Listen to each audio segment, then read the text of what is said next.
تبارك الذي نزل الفرقان على عبده ليكون للعالمین نذیرا۔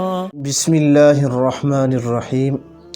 ہمارے ایک بھائی نے یہ سوال پوچھا ہے کہ یہ بتائیں کہ سحری کا افضل وقت کون سا ہے، یعنی کب تک ہم سحری کھا سکتے ہیں۔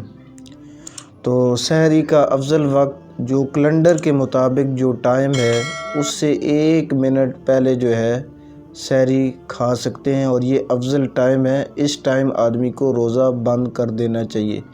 ہمارے بہت سے لوگ اس غلط فہمی کے اندر ہوتے ہیں، وہ یہ سمجھتے ہیں کہ سحری کے اندر جو سائرن بجتا ہے، سائرن کے بعد جو آذان ہوتی ہے تو آذان تک وہ کھاتے پیتے رہتے ہیں۔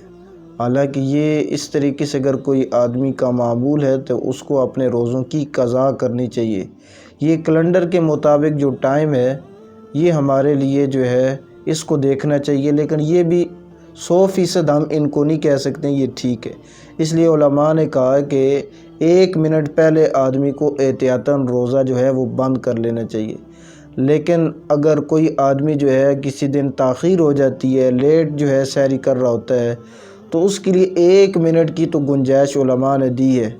مثلاً کوئی آدمی جو ہے جو کیلنڈر کا ٹائم ہے اس سے 1 منٹ اگر تاخیر کرتا ہے تب بھی گنجائش ہے، لیکن اگر 2 منٹ کی تاخیر کر رہا ہے، اپنا معمول روزانہ بنایا ہوا ہے، تو ماہر فلکیات کے مطابق علماء کہتے ہیں کہ 2 منٹ کی تاخیر کرنے کی صورت کے اندر آدمی کو روزے کی قضا کرنی چاہیے۔